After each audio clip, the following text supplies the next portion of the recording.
He's got loyalties inside my DNA. Cocaine quarter piece or something in All of my his co-workers DNA. were gone. What could it mean?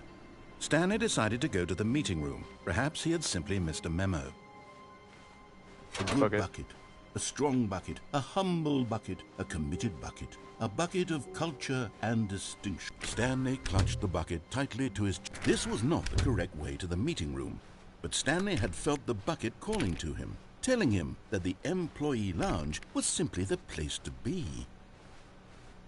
And here it was. Had the bucket turned out to be correct? No, never mind. The bucket was wrong. Stanley took the door on his left to go back to, and so the two of them detoured through the maintenance section and walked straight ahead to the opposite door. See, user.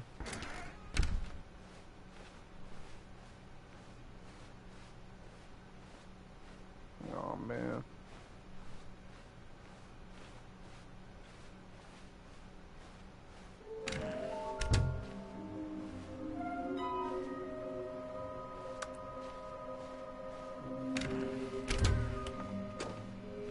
Stanley, we must move on from this broom closet, simply because I have no remaining stickers. If I did, coming to a staircase, Stanley and the bucket walked upstairs to the boss's office.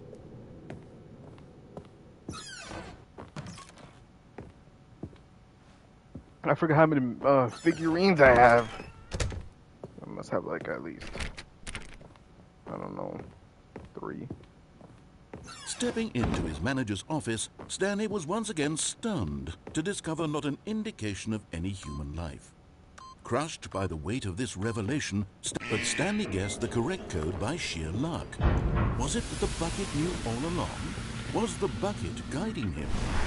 Yes, this is certainly the most logical explanation.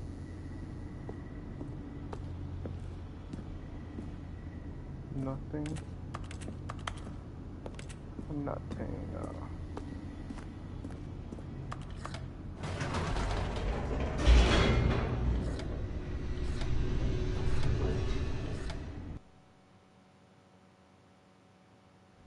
The elevator raced downward, plummeting towards an unknown fate. It would be all Stanley could do to keep himself together, if not for the bucket. Soothing him, comforting him, reassuring that in this darkest moment of uncertainty, he would be all right. The bucket is here for you, Stanley. Everything will be fine.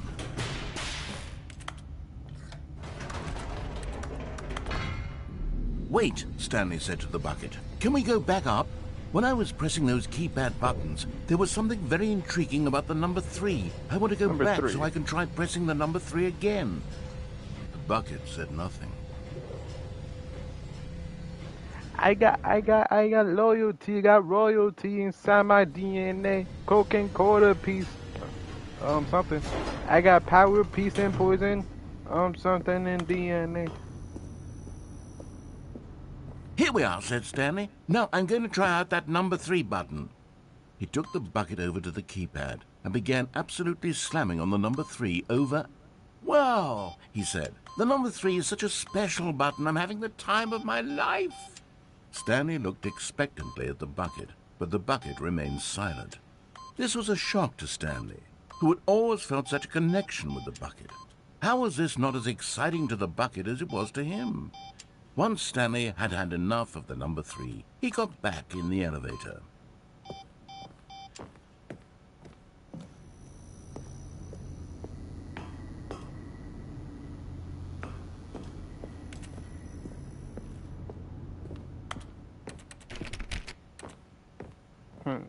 Nothing. Nothing. Perhaps the bucket had missed something. Perhaps it had not seen how much joy Stanley got from slamming the number 3 repeatedly. Perhaps not. Perchance the end is never the end. The end is never the end. No, said Stanley to the bucket. You can't go on yet. Not till you understand how much the number 3 means to me. You and I have been through so much together, and I just want you to see what I see. Feel the happiness I feel. He smiled at the bucket, and the bucket said nothing. The end is never the end.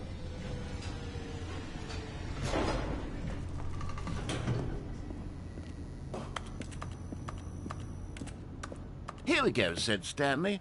This time I'll really show you. He ran to the number 3 and began to wail on it like a musician on a beloved instrument, weaving a concerto of truth and passion. He wielded the number 3 like a fine artist would wield a paintbrush. He told stories through the number 3, stories of his dreams and hopes and fears, and the whole time he looked to his bucket for a reaction of some kind. Anything to let him know that the bucket appreciated what he was doing. The bucket conveyed absolutely nothing at all, only silence. Crushed by a wave of dejection, Stanley returned to the elevator.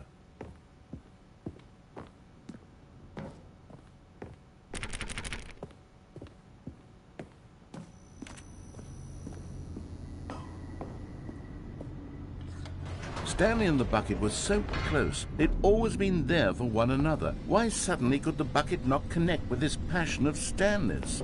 The question caused Stanley to ruminate the whole way down the elevator. He knew that there must be a way to get through to the bucket, to communicate fully with his dear friend. Surely there was a solution, mustn't there be? There must be.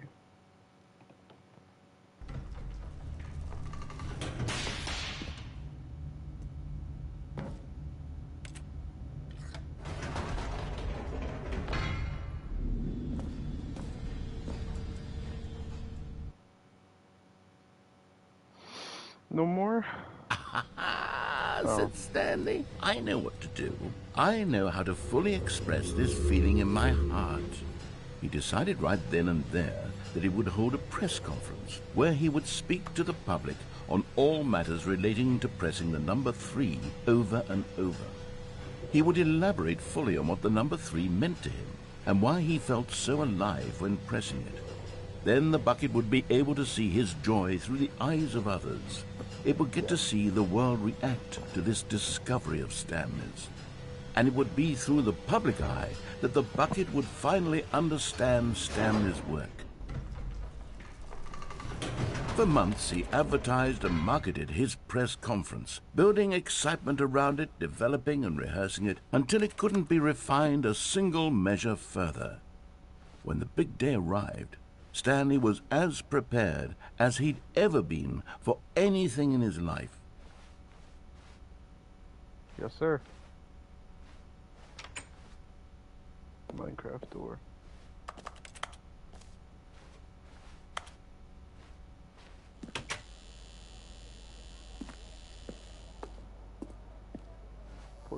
This was it.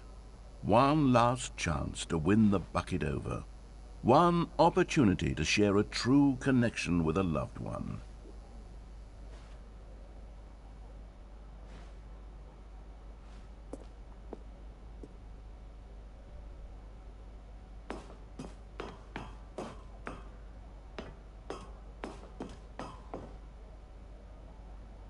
There was no one here. Nobody had come to the press conference to hear Stanley speak, to listen to him talk about what it really means to press the number 3 on a keypad over and over. He was unloved, uninteresting, he was a failure, and in that moment Stanley knew that the bucket would never again take him seriously. There would be no connection, no deeper understanding. The bucket merely sat there in his arms, indifferent. And so it began that slowly, over many years, the two of them grew more and more distant. They spoke less and less, neither wishing to state the obvious, that any sense of real respect between them had eroded since that day at the press conference. There would be no more games, no more long conversations about passion and pursuit, only a silence that consumed the space between friends. And Stanley, having for once in his life discovered the warmth and comfort of true companionship, was cast back into the unremarkable normalcy of loneliness.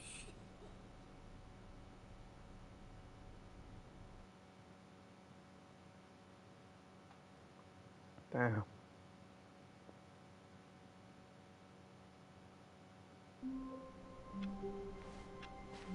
All of his co-workers were gone.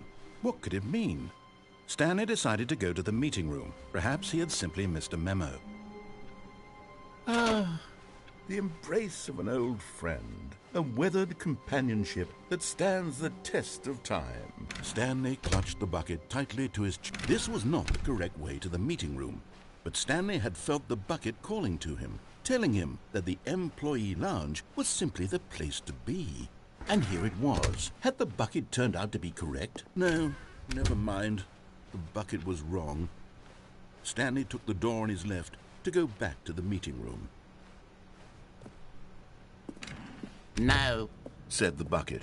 don't go to the meeting room. Go somewhere else. The cargo lift, yes. Go there. Go to the cargo lift.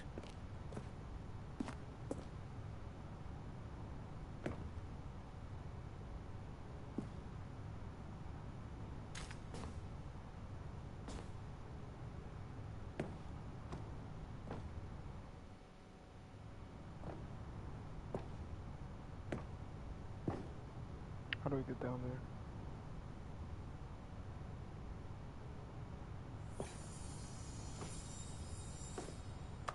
You're getting close now, Stanley. You've nearly gotten all of the Figler Anlarines. Very soon, you'll collect the last one, and then the first number will equal the second number, and that will be it. We'll be different people by then. Different in the sense that we used to have none of them, and now we have them all. You can't go back to when you had no Figler Anlarines. None of us can. Time to see the vent. Because I don't think there's a way down from here, is there? Nah. Okay, vent it is.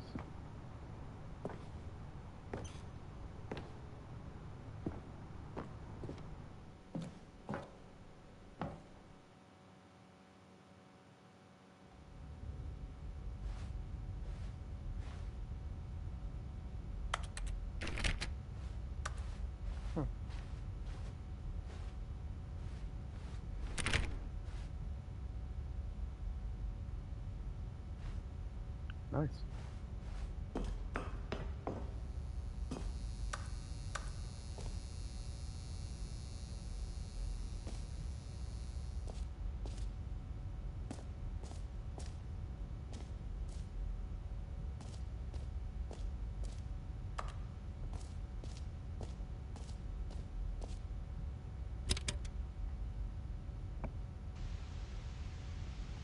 Okay, this is day number 295, tape number... I don't even know. I've lost track. Nothing feels real anymore. The longer I study this bucket, the less sense anything makes. The sheer euphoria I feel every time I pick it up. No matter how many times I've done it, it's always the same feeling. And the emptiness in my chest when I set it down. It doesn't make sense. There's no explanation for it. I still haven't figured out why I see the world so differently when this bucket is in my arms. Why everything feels so... What do I do with this treasure? I can monetize it. Yes. It's unthinkable the amounts of money people will pay for even just an hour with the bucket. This is my golden ticket. But I have to be careful, because as soon as this gets out, there's going to be a target on my back. Even now, I don't know who might be trying to get me. What's that? Who's there? Come for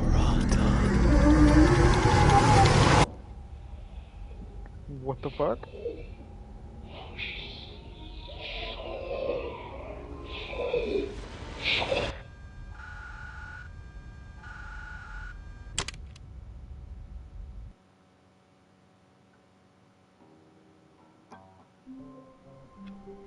Huh.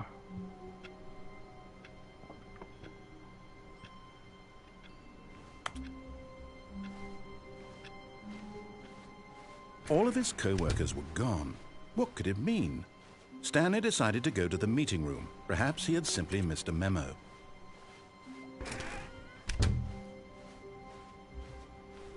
When Stanley came to a set of 2 open doors, this was not the correct way to the meeting room, and Stanley knew it perfectly well. Perhaps he wanted to stop by the employee lounge first, just to admire it. The lounge was sublime, a work of art. But eager to get back to business, Stanley took the first open door on his left. Stanley was so bad at following directions, it's incredible he wasn't fired years ago. How do I get down?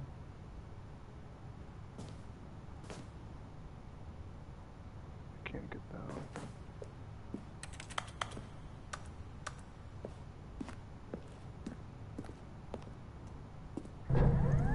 Look, Stanley, I think perhaps we've gotten off on the wrong foot here. I'm not your enemy, really, I'm not. I realize that investing your trust in someone else can be difficult, but the fact is that the story has been about nothing but you all this time. There's someone you've been neglecting, Stanley. Someone you... What? Really? I was in the middle of something. Do you have zero consideration for others? Are you that convinced that I want something bad to happen to you? Why... I don't know how to convince you of this, but I really do want to help you, to show you something beautiful. Look, let me prove it. Let me prove that I'm on your side. Give me a chance.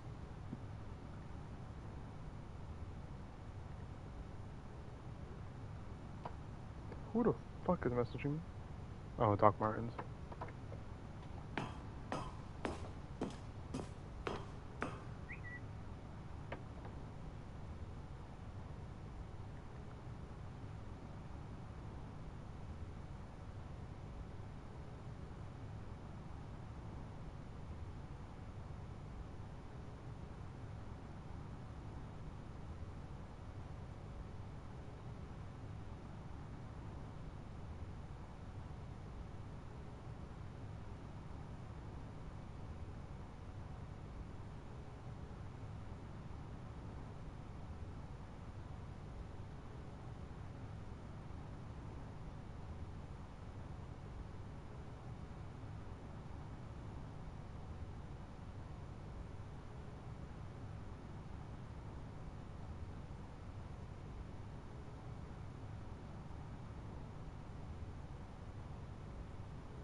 Danger.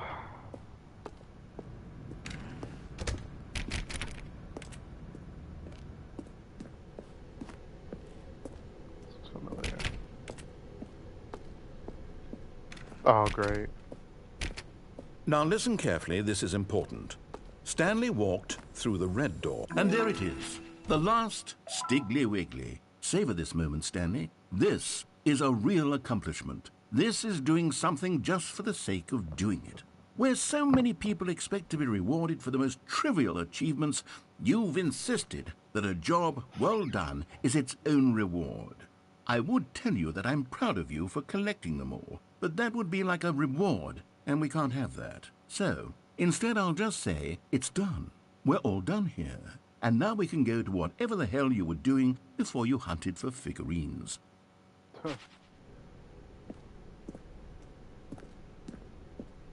Aha, perhaps you misunderstood. Stanley walked through the red door. I still don't think we're communicating properly. Stanley walked through the red door. All right, fine, go ahead, Stanley. You want to know so badly what's out there? You want to find out what lies at the end of this road you've chosen? Well, don't let me stop you. You see? There's nothing here. I haven't even finished building this section of the map, because you were never supposed to be here in the first place. Broken rooms, exposed developer textures. Is this what you had wanted? Was it worth ruining the entire story I had written out specifically for you? Do you not think I put a lot of time into that? Because I did. And in the end, it was all for nothing, because this is what you wanted to see. Help me here, Stanley. Help elucidate these strange and unknowable desires of yours. What would have made this game better? What did you want to see? Vehicles? Skill trees? Work with me. You've given me absolutely nothing so far. Tell you what, let me take a stab in the dark at a new design, and you can give me some feedback. There we go. A third option. This already feels leaps ahead of where we were before. Go ahead, Stanley. Take it for a spin.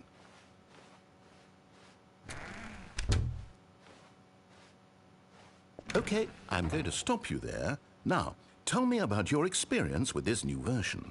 Would you say that the game benefited from allowing you more choices?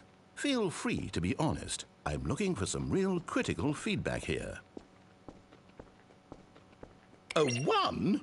I mean, I can understand if you had reservations, you saw ways the game could be improved to more fully express itself mechanically and artistically, but a 1? That's not even helpful. What am I supposed to do with that? But I guess it isn't my place to judge. Here, based on the data from your previous playthrough, I've compiled a new version. And to be perfectly candid, I think I've knocked it out of the park with this one. Let's take a look.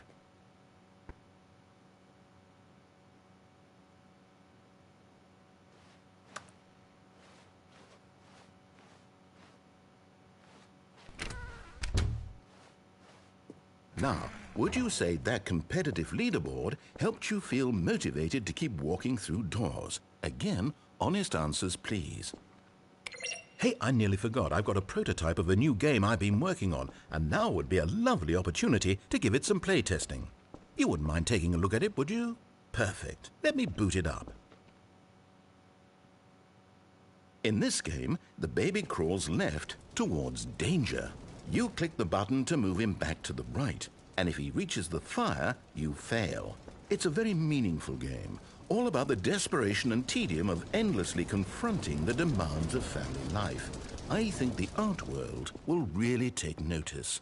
But of course, the message of the game only becomes clear once you've been playing it for about 4 hours. So why don't you give it 4 hours of play to make sure it's effective? Be sure to keep notes on your experience.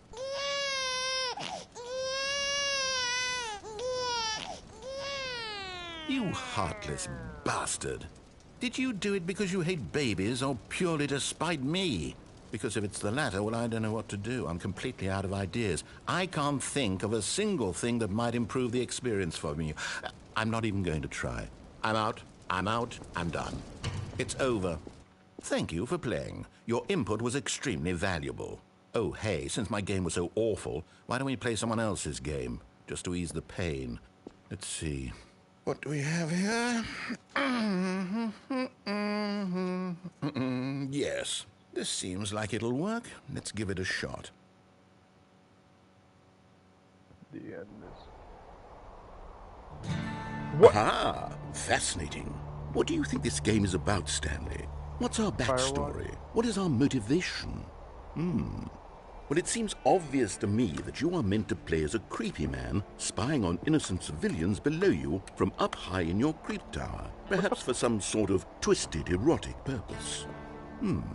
Yes, that must be it. What a fascinating venture into the experience of total mental depravity. So far, I love everything about this game, Stanley, and it seems there's even more.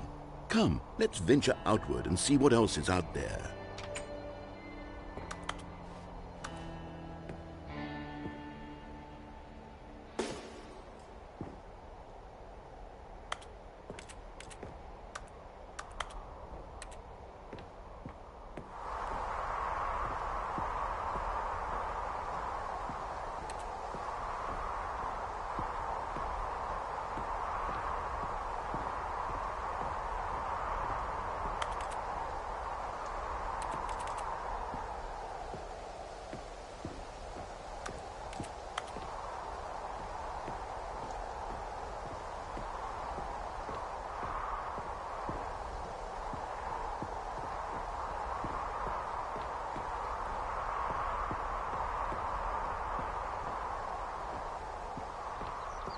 Oh, no. No, no, no, no, it can't be. It is. It's an open world game. Good God, quickly, block it off. Oh, thank goodness, Stanley. What a close call. You nearly wandered off into that thing. That big, open, just wandering around. No right or wrong directions. No path to follow. You can just go in any... Oh, thank heavens we avoided it. We're out of the woods now, Stanley. Okay, I'm going to get us out of here. Let's find another game. Preferably something with walls. Something with nice, big, insurmountable walls. Okay, I think this will be just the thing. No. No, fuck, that was perfect. Rocky League? Wonderful. See, this is exactly what I had in mind. Just a nice big box for you to run around in. There isn't any possibility that you could get lost here. Now this is game design. Stanley, if you manage to get lost in this game, I will be phenomenally impressed. Okay, so what exactly do we do here? Let's see. There are lots of cars here in the back, but obviously there's no racetrack. Okay, I'm seeing that there's a ball of some kind back here. Is this game sports ball? Stanley, I think it's sports ball. Oh, what fun. We shall run the bases and do a touchdown together? Yes, I think surely we must. Okay, Stanley, here's the ball. Have fun.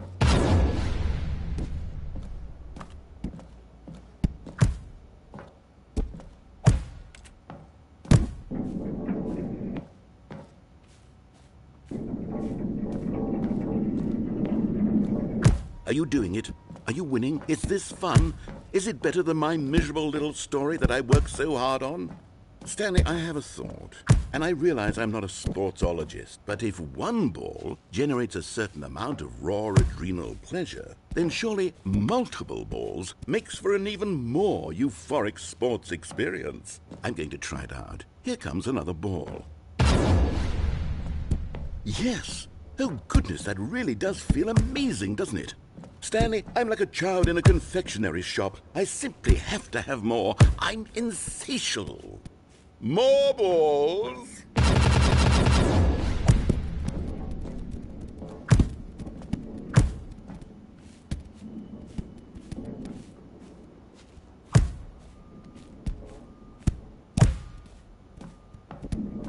Are you enjoying this, Stanley? Are you having fun? Is this a real video game? Well, I sure hope you're having a... Hold on. What are you doing? Bruh. Stanley, don't do that. I can't follow you there. I can't help you. How will you write a story without me? You can't do it. You know that. Stanley, come back.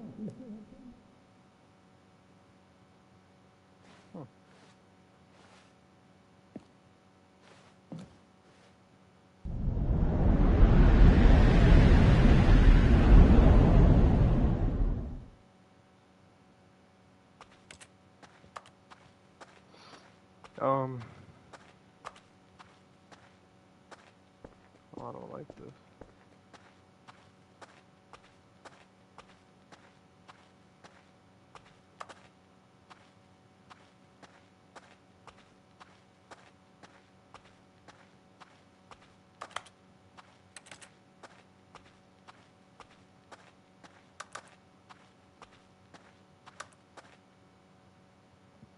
Damn.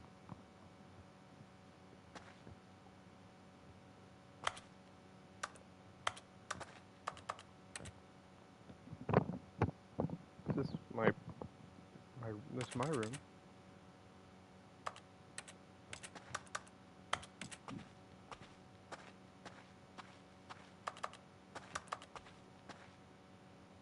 Oh. I wonder what he found. If what he wanted was to be the leading man in his own story, well, perhaps he's gotten it. Down in wherever he is right now.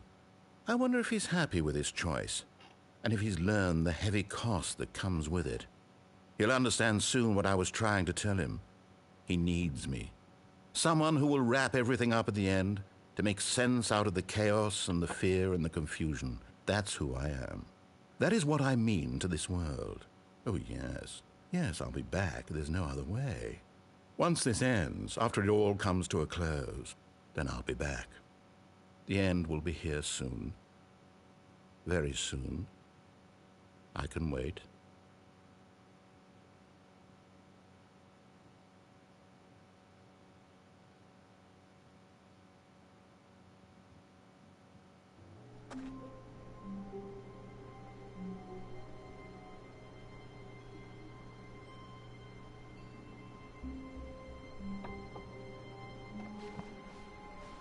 All the balloons are gone.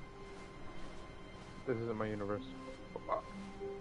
Stanley, I'm sorry, but I have to put a pause on things. It's those figurines, those figglers. I haven't stopped thinking about them since you nabbed every last one. Wasn't it just the most intrinsically fulfilling moment of your entire life? Didn't it fill you to the brim with inner richness? Yes. Yes, I know we're supposed to be telling a story, but won't you please indulge me with one more trip back to the memory zone? God, I would love nothing more than to revisit the figurines. Just one more time.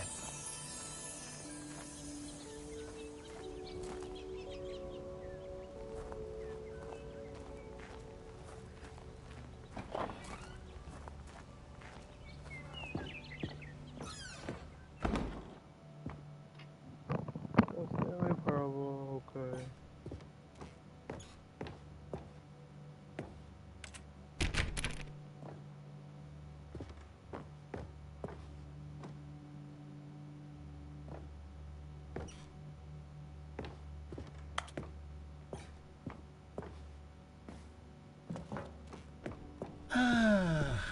Here's where it all began. The first collectible. Back then, we had no idea of how many of them we'd find. Sure, it said 6 right there on the screen, but how could we know for certain? We were so innocent. We'll never be like that again, Stanley.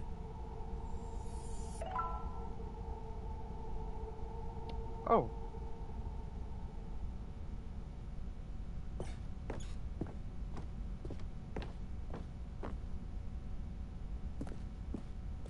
And here was a second Stanlerine. I'll be honest, back then I had no faith in you to find any of them, let alone 6.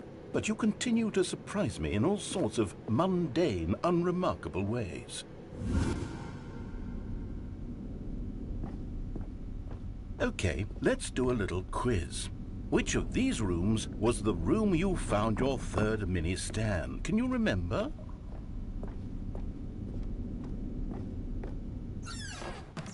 Hey, that's exactly right. It was here in the boss's bathroom. It was the third one. You picked it up, and then after that, you had 3 of them. Yep. I'm glad these moments are so crystal clear in your memory, but I shouldn't be surprised. After all, science tells us that it's impossible to forget your third time doing anything.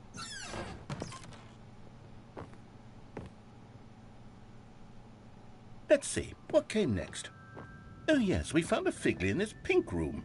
Oh, well, I can't actually say I remember being in this room, but it's here in the memory zone, so it must have happened.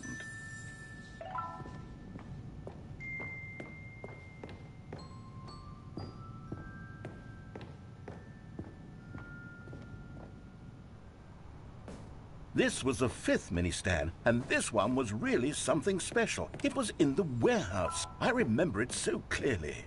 In fact, because this one is particularly special to me, I made a little video to commemorate the occasion. Enjoy. No way.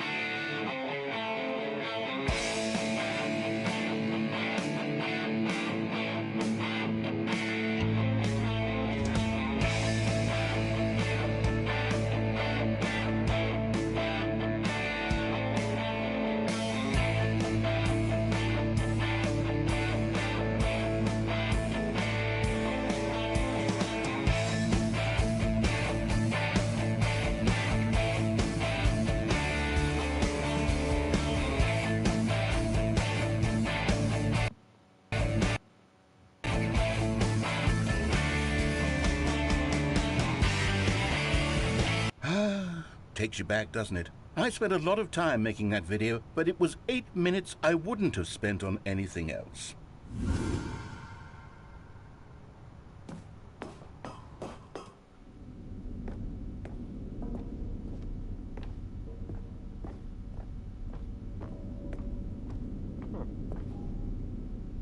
And then, Stanley, then we came to the last collectible, the final figurine, right here by the red and blue doors. This memory is the most distinct and clear in my mind, perhaps because it was the one that happened more recently than all the others. Who can truly say how the mind works? All I know is that this is the moment where you picked up a Figley and I thought to myself, yes, that's all of them. They're all collected. It was a moment unlike any other. Except for the other moments picking up figurines, which it was exactly like.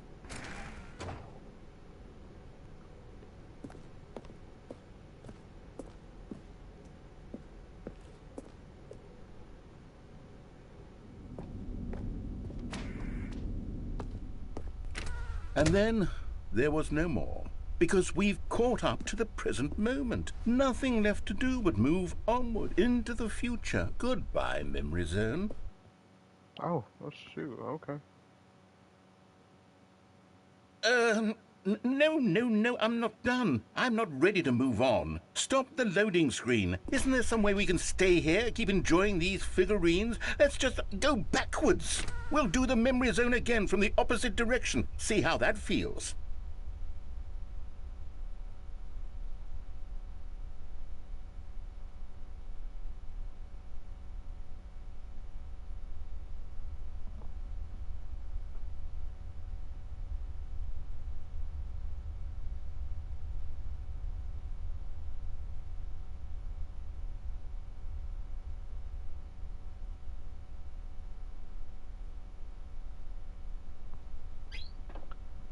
The end is never the end. Where does chair come from? I can't move.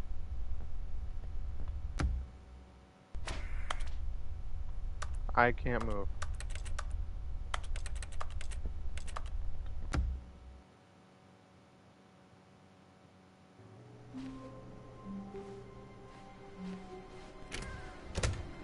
Stanley, I'm sorry, but I have to put a pause on things. It's those figurines, those Figleys. I haven't stopped thinking about them since you nabbed every last one. Wasn't it just the most intrinsically fulfilling moment of your entire life? Didn't it fill you to the brim with inner richness? Yes, I know we're supposed to be telling a story, but won't you please indulge me with one more trip back to the Memory Zone? I would love nothing more than to revisit the figurines just one more time.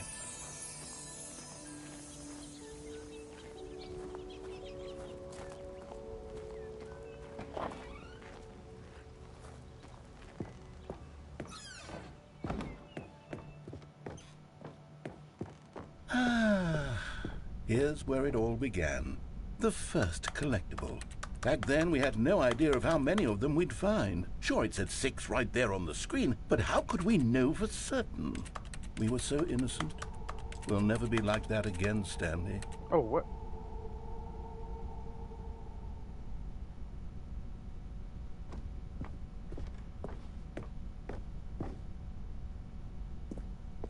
And here was a second Stanlerine. I'll be honest, back then I had no faith in you to find any of them, let alone 6. But you continue to surprise me in all sorts of mundane, unremarkable ways. Okay, let's do a little quiz. Which of these rooms was the room you found your third mini Stan? Can you remember? No. Behind the boss's office was the 4th place you found a Figanley, not the 3rd.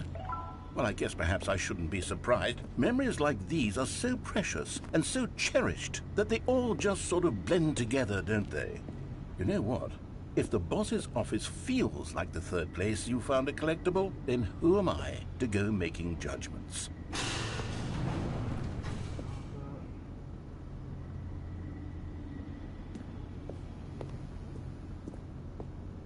Let's see, what came next? Oh yes, we found a Figley in this pink room. Oh well, I can't actually say I remember being in this room, but it's here in the Memory Zone, so it must have happened. Apple.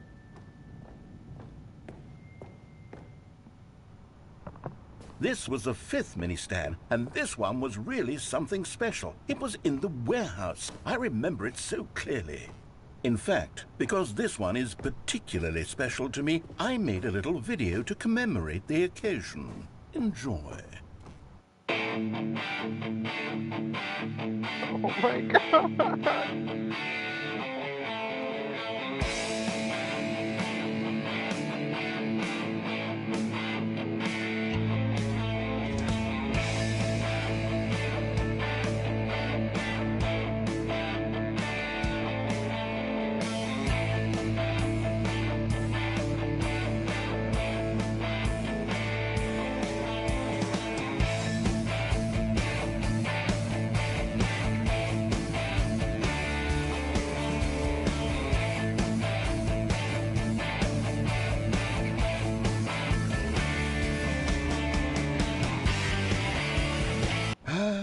Takes you back, doesn't it? I spent a lot of time making that video, but it was Yep. 8 minutes I wouldn't have spent on anything else.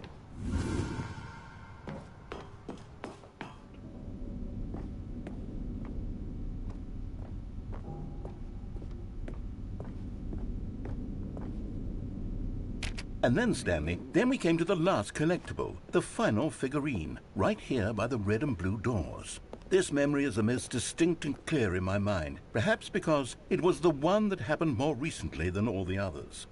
Who can truly say how the mind works?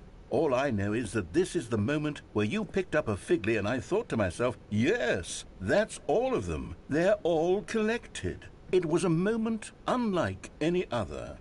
Except for the other moments picking up figurines, which it was exactly like.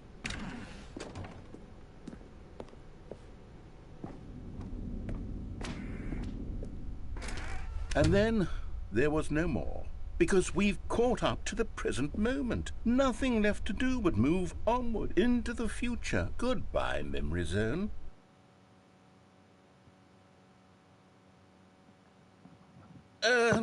No, I'm not done. I'm not ready to move on. Stop the loading screen. Isn't there some way we can stay here, keep enjoying these figurines? Let's just go backwards. We'll do the memory zone again from the opposite direction. See how that feels.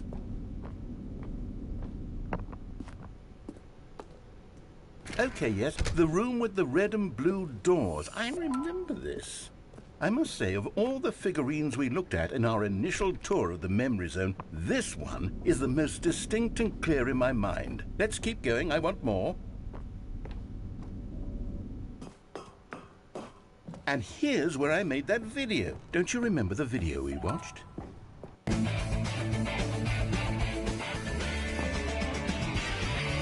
Yes, I love that video.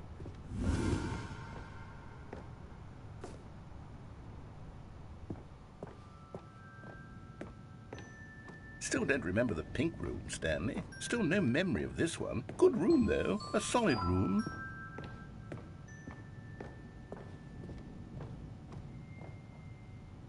These really were a treat to hunt down. You know, if there had been any kind of reward for finding all of these, it really would have neutered the intrinsic joy of collecting them. I'm very glad we resisted the temptation. Next one.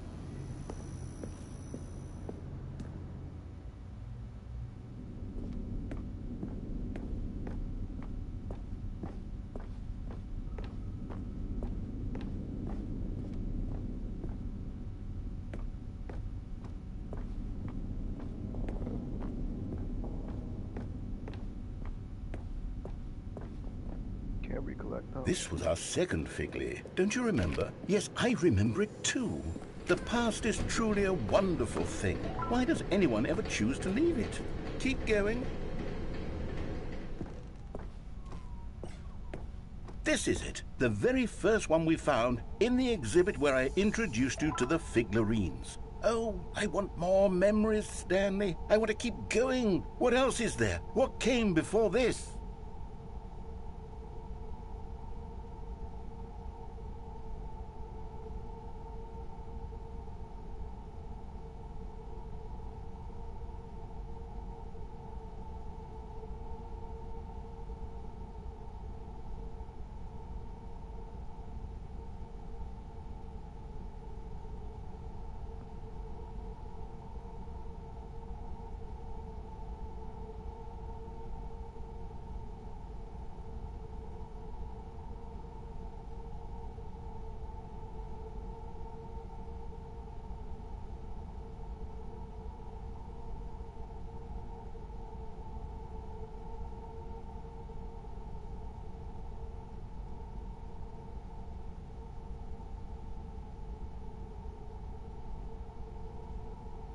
don't want to go back.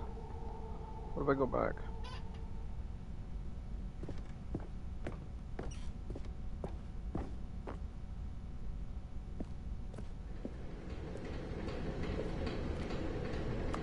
Whatever.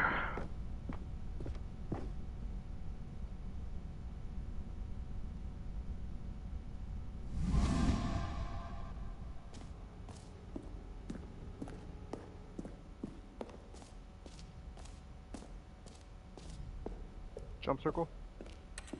Look, it's the terrible new content that we were originally sold on.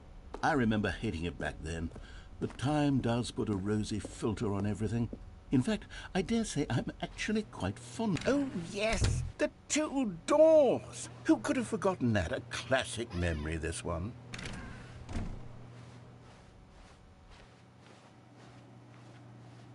And before everything else, there was your office. Is there anything else? Was there something that came before your office? There's something I feel I can remember. I can remember. Yes, I'm remembering something now. I remember before this whole story got started. Back then I was different. I used to make big decisions. I was passionate. I was skeptical. I weighed each decision with profound thoughtfulness. And then somewhere along the way, I stopped making decisions. I became lazy, and I came up with a character named Stanley to do my thinking for me. He would make the decisions. He would decide which way to go. I would cheer him on as he collected figurines for no reason. Why did I invent Stanley? Was I lonely? Yes, perhaps that's it. Perhaps I needed to imagine I had companionship. And Stanley really did make for a wonderful companion, even if he was a fiction. But I suppose it's grown old. I want to think for myself again. I want to go back to how it used to be. Yes, I can be on my own again. I can do it. I'll be stronger this time. I'll take care of myself. I don't need Stanley anymore. Oh, but he truly was so much fun to play with. You know what? Since we're in the memory zone, how about one more good memory? Let's go back just once and give Stanley one more run of the office, and then I'll retire him for good. I did enjoy telling his story so very much. Okay, here we go. This is the story of a man named Stanley.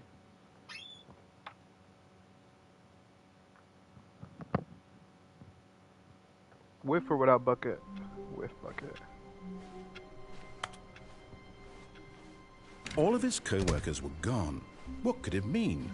Stanley decided to go to the meeting room. Perhaps he had simply missed a memo.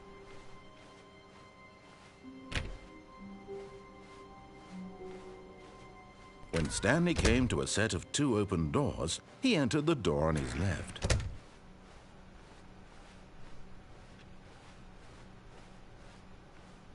Yet there was not a single person here either.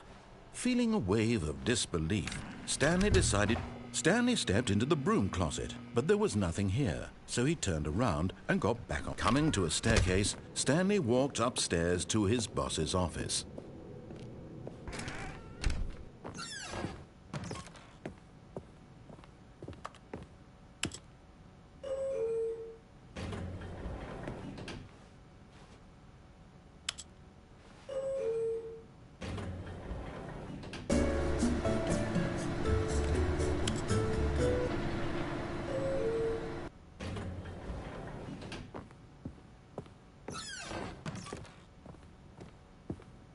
Stepping into his manager's office, Stanley was once again stunned to discover not an indication of any human life.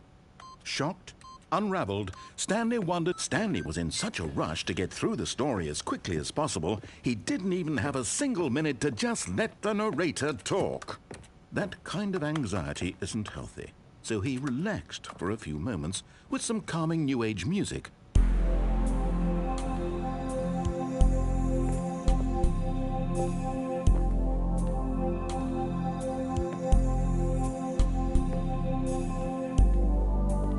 Feeling soothed and rejuvenated, Stanley calmly walked forward into the opened passageway.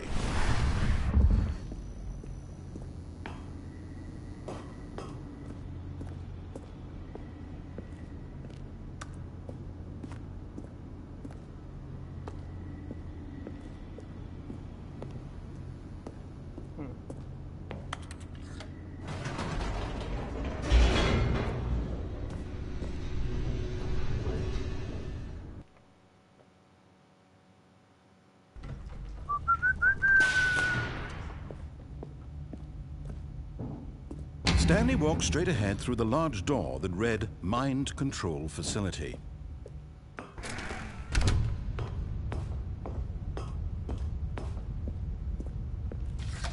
The lights rose on an enormous room packed with television screens. What horrible secret did this place hold? Stanley thought to himself. Did he have the strength to find out?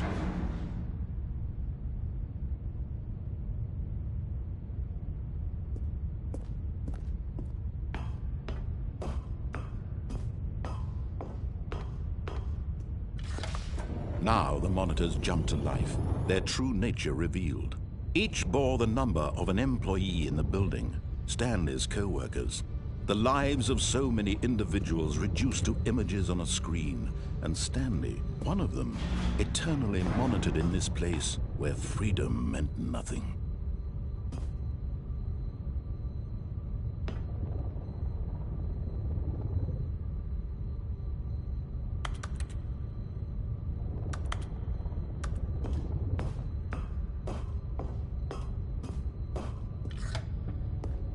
This mind control facility, it was too horrible to believe. It couldn't be true. Had Stanley really been under someone's control all this time? Was this the only reason he was happy with his boring job? That his emotions had been manipulated to accept it blindly? No, he refused to believe it. He couldn't accept it. His own life in someone else's control? Never! It was unthinkable. Wasn't it? Was it even possible? Had he truly spent his entire life utterly blind to the world?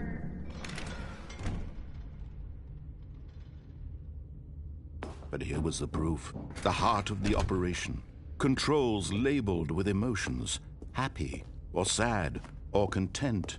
Walking, eating, working, all of it monitored and commanded from this very place.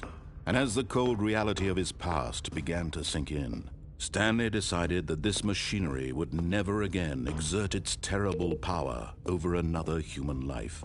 For he would dismantle the controls once and for all.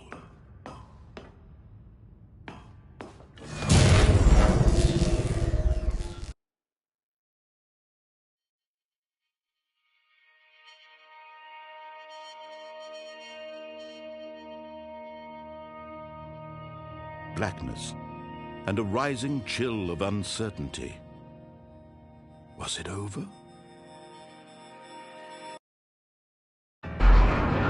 Yes! He had won! He had defeated the machine, unshackled himself from someone else's command. Freedom was mere moments away. And yet, even as the immense door slowly opened, Stanley reflected on how many puzzles still lay unsolved. Where had his co-workers gone? How had he been freed from the machine's grasp? What other mysteries did this strange building hold? But as sunlight streamed into the chamber, he realized none of this mattered to him, for it was not knowledge or even power that he had been seeking, but happiness. Perhaps his goal had not been to understand, but to let go. No longer would anyone tell him where to go, what to do, or how to feel. Whatever life he lives, it will be his. And that was all he needed to know. It was perhaps the only thing worth knowing. Stanley stepped through the open door. Stanley felt the cool breeze upon his skin, the feeling of liberation, the immense possibility of the new path before him. This was exactly the way, right now, that things were meant to happen. Okay. And Stanley was happy. Happy. Cute.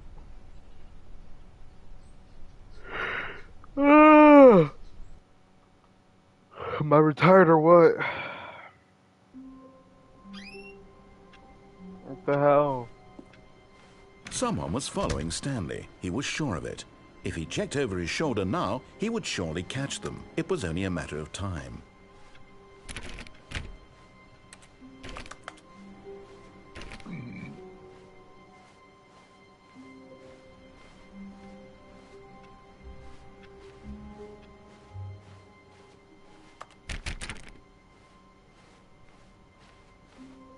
When Stanley came to a set of 2 open doors, he entered the door on his left. This was not the correct way to the meeting room, and Stanley knew it perfectly well. Perhaps he wanted to stop by the employee lounge first, just to admire it. Standing now in this incredible room, Stanley for the first time, but eager to get back to business, Stanley took the first open door on his left. And so he detoured through the maintenance section, walked straight ahead to the opposite door, and got back on track.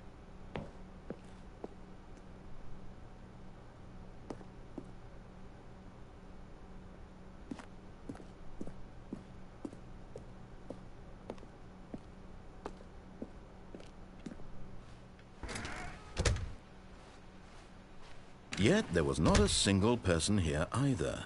Feeling a wave of disbelief, Stanley decided to go up to his boss's office. Coming to a staircase, Stanley walked upstairs to his boss's office. Okay, I think we all know the drill by now. Blah, blah, blah. Dark secrets, the keypad. Stanley pushes some buttons. Oh, hey, look, it's a new passageway. Quelle surprise.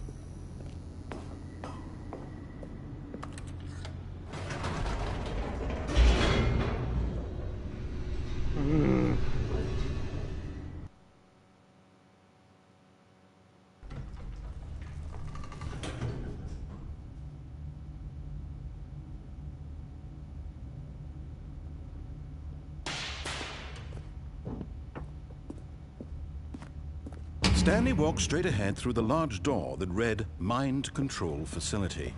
Although this passageway had the word escape written on it, the truth was that at the end of this hall, Stanley would meet his violent death. The door behind him was not shut. Stanley still had every opportunity to turn around and get back on track. At this point, Stanley was making a conscious, concerted effort to walk forward and willingly confront his death. I'll be right back.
As the machine whirred into motion and Stanley was inched closer and closer to his demise, he reflected that his life had been of no consequence whatsoever.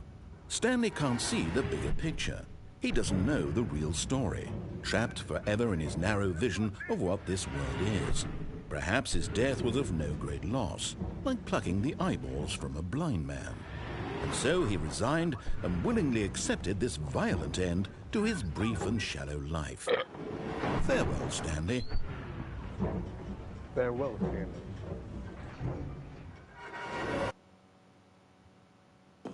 "Farewell, Stanley," cried the narrator, as Stanley was led helplessly into the enormous metal jaws. In a single visceral instant, Stanley was obliterated as the machine crushed every bone in his body, killing him instantly.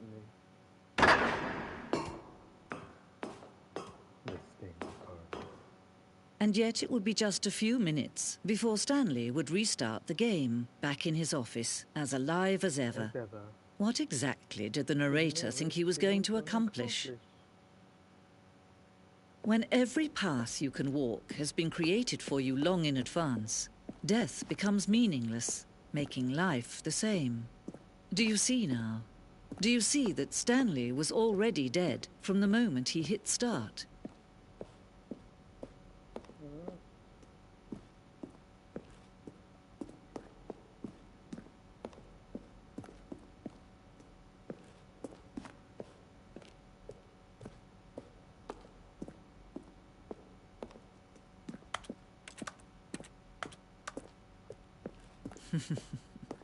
Oh, look at these two. How they wish to destroy one another. How they wish to control one another. How they both wish to be free. Can you see? Can you see how much they need one another? Can you see? No, Can you be? perhaps not. Can you see? Sometimes Can you these be? things cannot be seen. But listen to me. You can still save those two. You can stop the program before they both fail. Turn off your PlayStation. There's no other way to beat this game. As long as you move forward, you'll be walking someone else's path. Stop now and it'll be your only true choice. Whatever you do, choose it. Don't let time choose for you. Don't let time choose it. Farewell, Stanley, said the narrator. Farewell, Stanley. All of his co-workers were gone. What could it mean?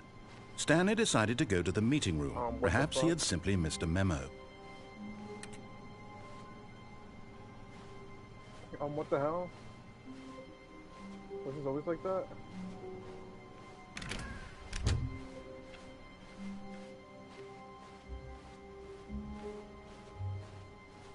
When Stanley came to a set of 2 open doors, he entered the door on his left.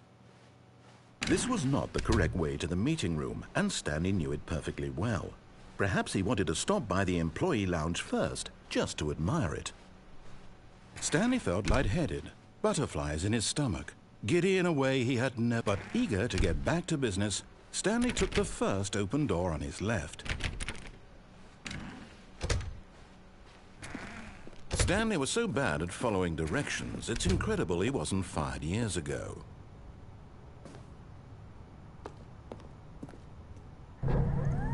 Look, Stanley, I think perhaps we've gotten off on the wrong foot here. I'm not your enemy, really, I'm not. I realize that investing your trust in someone else can be difficult, but the fact is that the story has been about nothing but you all this time. There's someone you've been neglecting, Stanley. Someone you've forgotten about. Please, stop trying to make every decision by yourself. Now, I'm not asking for me. This is it, Stanley. Your chance to redeem yourself. To put your work aside. To let her back into your life. She's been waiting. That's her, Stanley. You're obsessed, just let it go. You're dead to me. Oh, Stanley, is that you? Hold on, sweetie. Sorry to keep you waiting. I'm just pulling the bread out of the oven. All right. Okay, there we go. All right, now, I want you to come in and tell me all about your day. Gotcha. Oh, come on. Did you actually think you had a loving wife who'd want to commit their life to you? I'm trying to make a point here, Stanley. I'm trying to get you to see something. Come inside. Let me show you what's really going on here. Sorry, but you're in my story now. This is a very sad story about the death of a man named Stanley. Stanley is quite a boring fellow. He has a job that demands nothing of him, and every button that he pushes is a reminder of the inconsequential nature of his existence. Look at him there, pushing buttons, doing exactly what he's told to do. Now he's pushing a button. Now he's eating lunch.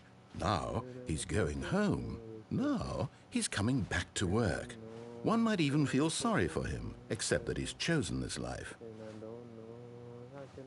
But in his mind, in his mind he can go on fantastic adventures. From behind his desk, Stanley dreamed of wild expeditions into the unknown, fantastic discoveries of new lands. It was wonderful. And each day that he returned to work was a reminder that none of it would ever happen to him. And so he began to fantasize about his own job. First, he imagined that one day while at work, he stepped up from his desk to realize that all of his co-workers, his boss, everyone in the building had suddenly vanished off the face of the earth. The thought excited him terribly. So he went further. He imagined that he came to two open doors and that he could go through either. At last, choice. It barely even mattered what lay behind each door. The mere thought that his decisions would mean something was almost too wonderful to behold. As he wandered through this fantasy world, he began to fill it with many possible paths and destinations. Down one path lay an enormous round room with monitors and mind controls. And down another was a yellow line that weaved in many directions. And down another was a game with a baby. And he called it the Stanley Parable.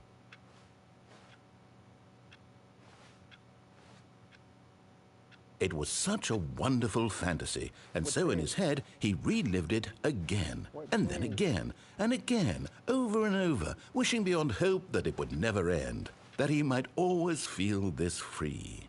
Surely there's an answer down some new path, mustn't there be? Perhaps if he played just one more time. But there is no answer. How could there possibly be? In reality, nothing has changed. The longer he spends here, the more invested he gets, the more he forgets which life is the real one.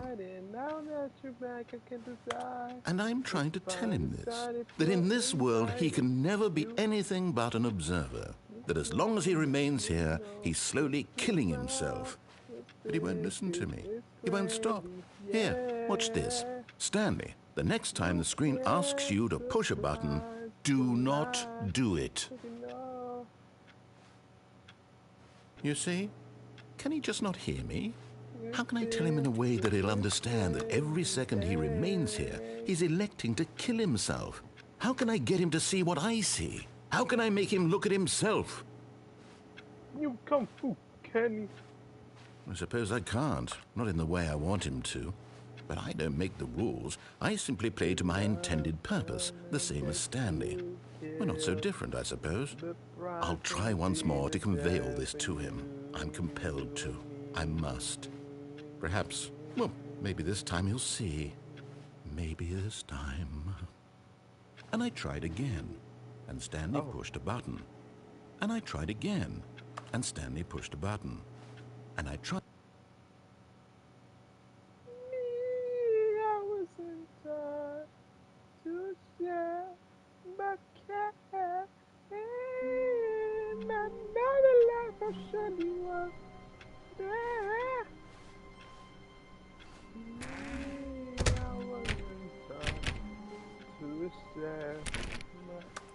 How long was I sitting there? Stanley wondered to himself. Minutes? Days? Centuries? Did something crucial happen while my senses were turned? He made a note to be more careful with time from now on.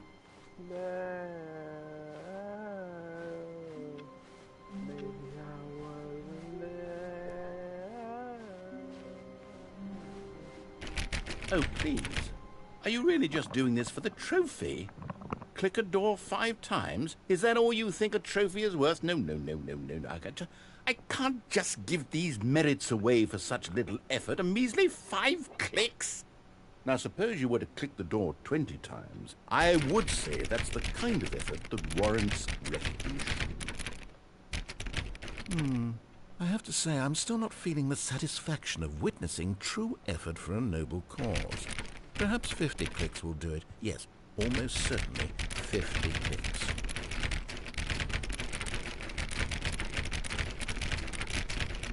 No, I'm still not feeling it. I want this trophy to have meant something.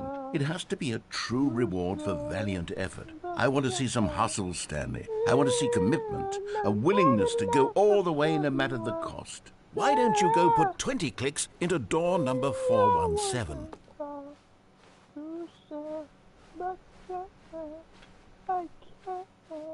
I can't.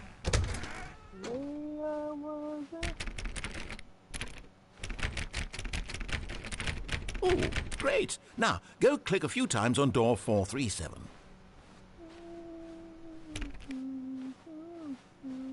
Excellent. I think we're getting somewhere. Now, door 415. Let's give it 10 clicks or so.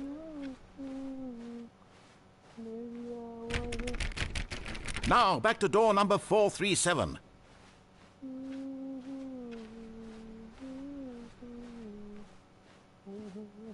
Let's see. How about you click on, well, I don't know, the copy machine. All right, back to room 417. I'm really feeling it now. I think we're getting somewhere. Okay, now go climb on employee 419's desk.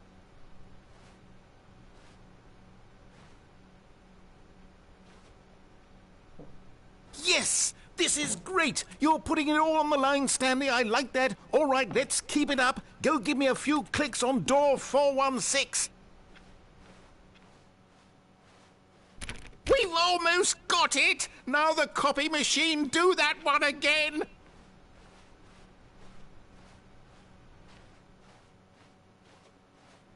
Finish it off, Stanley! 5 clicks on door 430!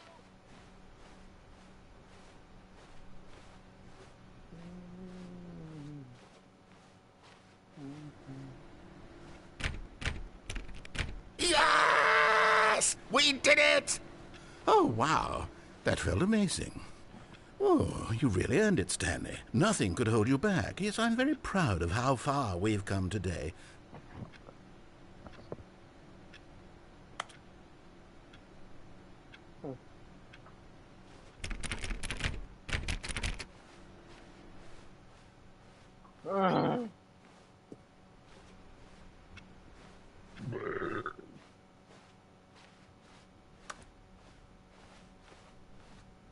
When Stanley came to a set of 2 open doors, this was not the correct way to the meeting room, and Stanley knew it perfectly well.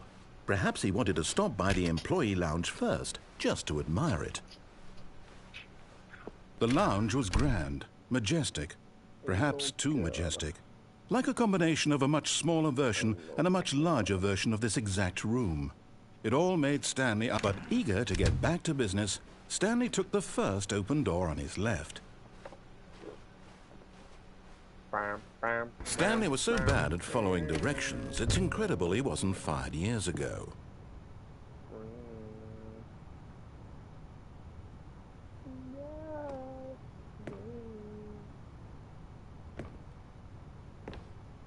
Long ago,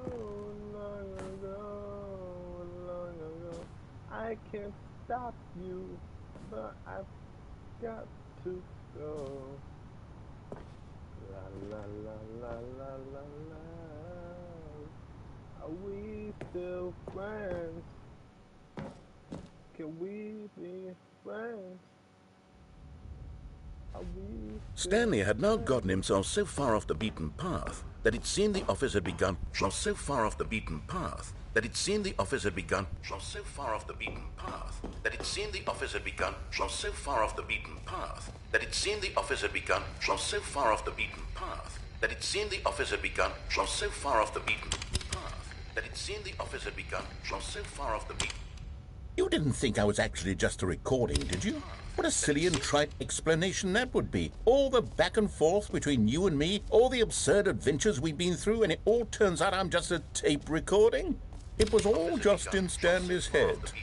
I bet that's the kind of twist you think is revelatory. I bet each and every time you watch a movie where it turns out all to be in the main character's imagination, you must absolutely bolt off the couch in pure shock at the phenomenal and intricate storytelling. It must be so simple to be you. Life being an unending waterfall of surprises and delights. How much more exciting you must find the world than the rest of us do. Now I've become sad. Look what you've done to me. This is all your fault. Oh.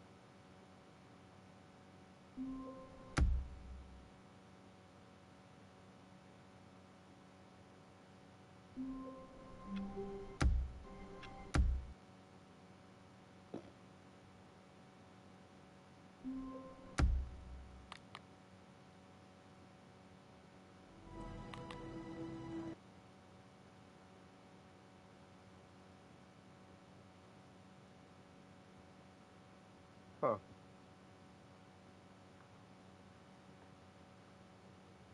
The fuck?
Holy shoot!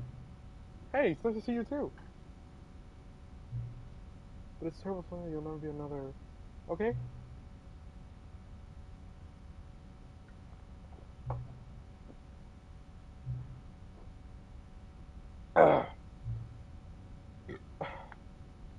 Okay.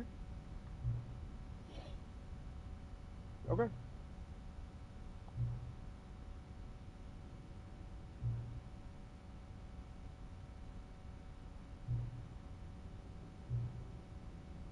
Okay.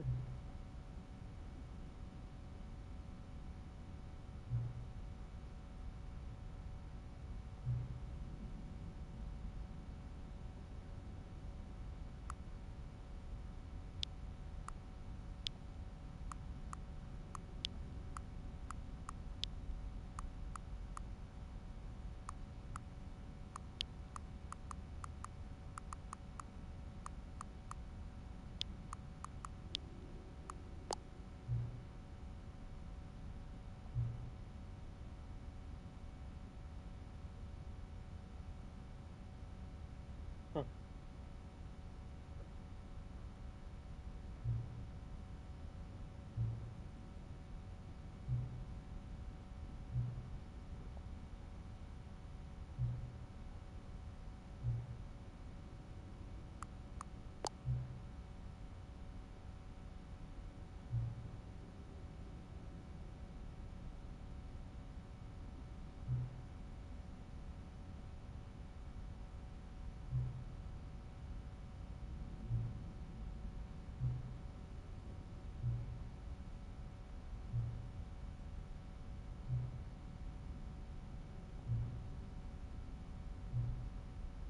Yes. Okay.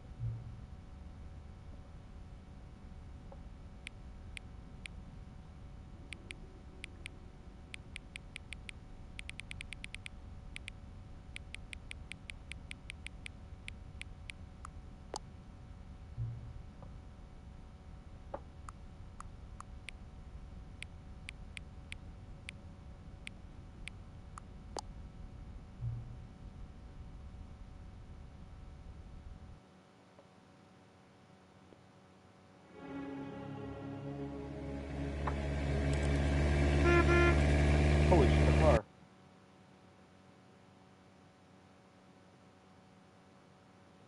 This is the story.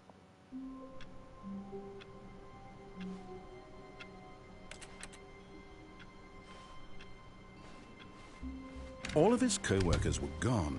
What could it mean? Stanley decided to go to the meeting room. Perhaps he had simply missed a memo.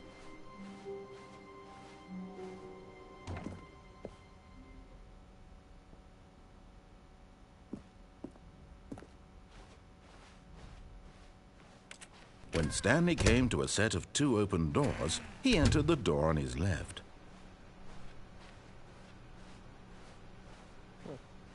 Yet there was not a single person here either.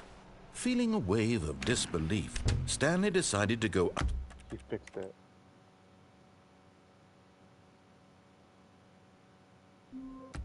So would I be on 4 right now?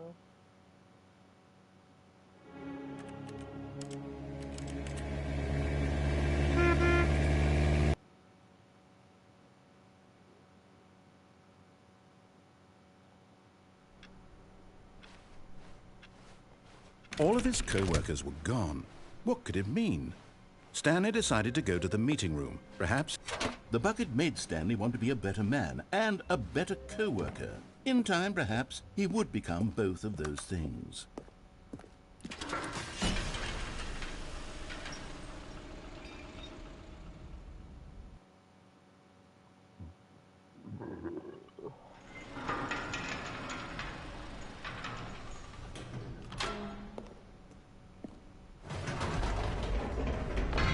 You see, Stanley, I've been reflecting on the Stanley parable and about how roundly disappointing this ultra-deluxe version has turned out to be.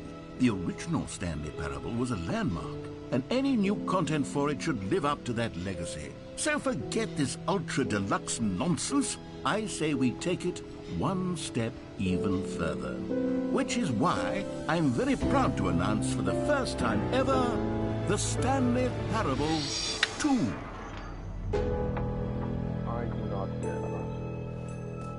Where's the machine? Yes, you see, isn't this far superior to a measly port with a few minor additions? Think of all the new territory we'll cover with a fully fledged sequel. An entirely new experience, built from the ground up. Why, there are so many possibilities. It could go in so many different directions. This is what fans have truly been asking for. Now, to be clear, I haven't quite nailed down what exactly the Stanley Parable 2 is going to be, but let's take a look at some of the features I've been developing for it. I figure that if I can loosely organize a handful of interesting concepts, that surely the game will sort of naturally spring up around them. Here we are. Go on, try out some of the new features.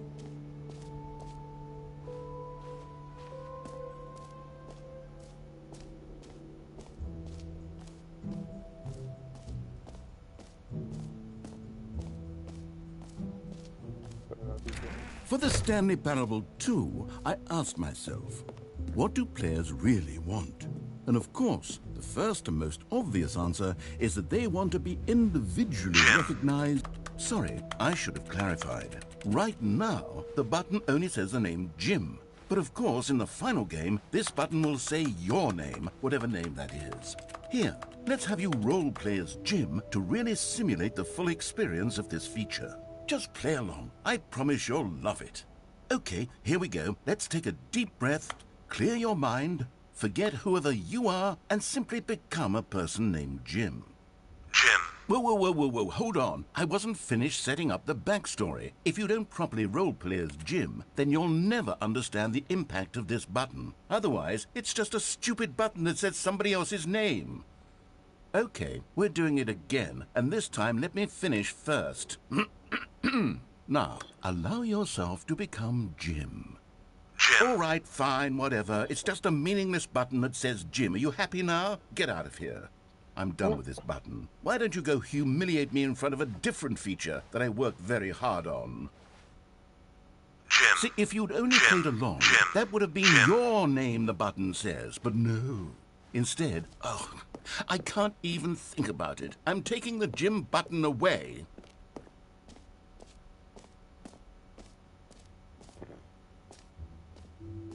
Maybe I'll only let people named Jim play the Stanley Parable 2. They would appreciate what I've created here.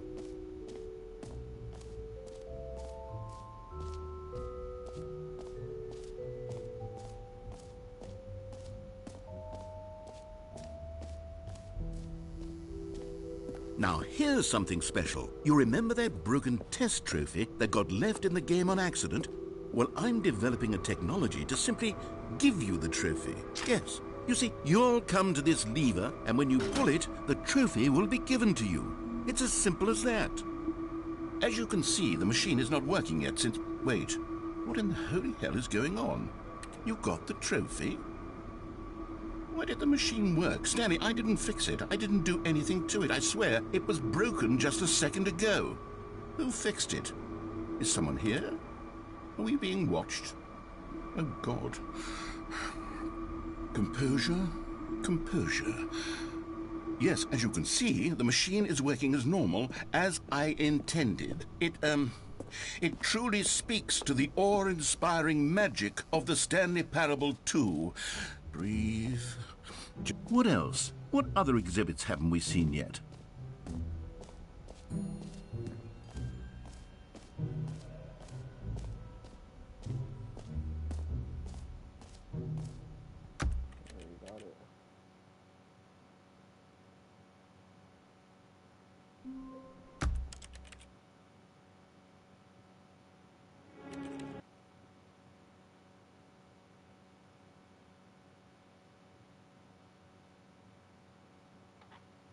Okay.